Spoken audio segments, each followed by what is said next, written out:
Hi there. Come on in, pull up a chair, and let's read Mark chapter 4 together. Verse 1, again he began to teach beside the sea, and a very large crowd gathered about him, so that he got into a boat and sat in it on the sea, and the whole crowd was beside the sea on the land. And he was teaching them many things in parables, and in his teaching he said to them, Listen, behold, a sower went out to sow. And as he sowed, some seed fell along the path, and the birds came and devoured it. Other seed fell on rocky ground, where it did not have much soil, and it sprang up, since it had no depth of soil. And when the sun rose, it was scorched, and since it had no root, it withered away. Other seed fell among thorns, and the thorns grew up and choked it, and it yielded no grain. And other seeds fell into good soil and produced grain, growing up and increasing, and yielding 30-fold and 60-fold and 100-fold. Verse 9, and he said, He who has ears, let him hear. And when he was alone, those around him with the 12 asked him about the parables. And he said to them, To you has been given the secret of the kingdom of God.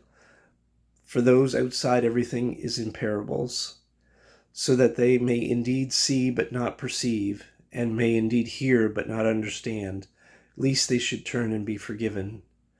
And he said to them, Do you not understand this parable? How then will you understand all the parables? The sower sows the word, and these are the ones along the path where the word is sown. When they hear, Satan immediately comes and takes away the word that is sown in them. And these are the ones sown on rocky ground, the ones who, when they hear the word, immediately receive it with joy. And they have no root in themselves, but endure for a while. Then when tribulation or persecution arises on account of the word, immediately they fall away. Verse 18, and others are the ones sown among thorns. They are the ones who hear the word, but the cares of this world and the deceitfulness of riches and the desires for other things enter in and choke the word, and it proves unfruitful. But those that were sown on good soil are the ones that hear the word and accept it and bear fruit, 30-fold and 60-fold and 100-fold. And he said to them, Is a lamp bought in and put under a basket or under a bed and not on a stand? For nothing is hidden except to be made manifest, nor is anything secret except to come to light. If anyone has ears to hear, let him hear. And he said to them, Pay attention to what you hear. With the measure you use, it will be measured to you, and still more will be added to you.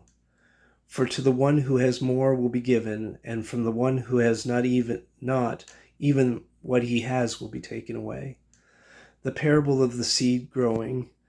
And he said, The kingdom of God as if a man should scatter seed on the ground. He sleeps and rises night and day, and the seed sprouts and grows, and he knows not how.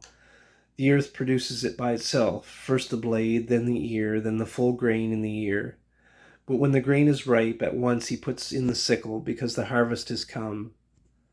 And he said, With what can we compare the kingdom of God, or what parable shall we use for it? It is like the grain of a mustard seed, which is sown on the ground. It is the smallest of all the seeds on earth. Yet when it is sown, it grows up and becomes larger than all the garden plants, and puts out large branches so that the birds of the air can make nests in its shade. With many such parables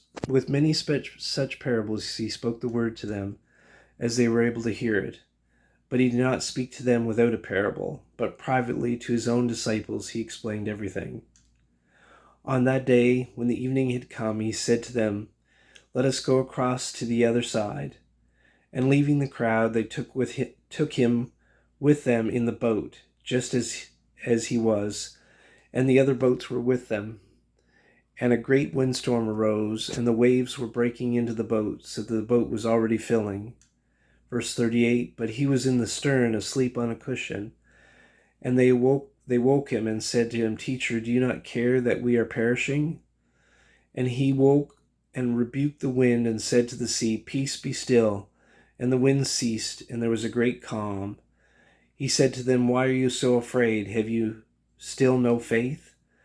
And they were filled with great fear and said to one another, Who then is this that even the wind and the sea obey him?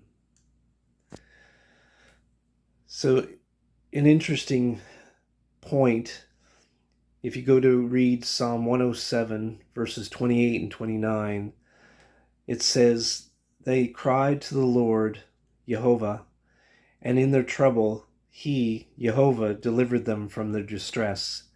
He made the storm be still, and the waves of the sea were hushed. Who had the power to do this? The Lord." This chapter starts with Jesus in a boat and ends with Jesus in a boat. A couple of notes of interest: the disciples wanted Jesus in their boat, and he remained in the boat with them. Even though they were in a storm and didn't understand why it was happening, they went to Jesus and asked him an honest question. Did he care that they might perish? Don't lose sight of the fact that he cared enough to be in the boat with them, and when he got up, he calmed the storm.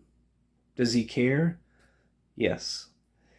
Jesus can and will calm the external storm, but he can also calm the internal ones too. Their fear changed from fear to awe for the only one who can calm the storms of life, both external and internal. It's late. This little chair will be waiting for one of you, and a rocking chair for another who likes to rock, and a big armchair for two or more to curl up in when you come again to our castle. I'll close the big front doors and pull up the drawbridge after you're gone. Goodbye, and goodbye.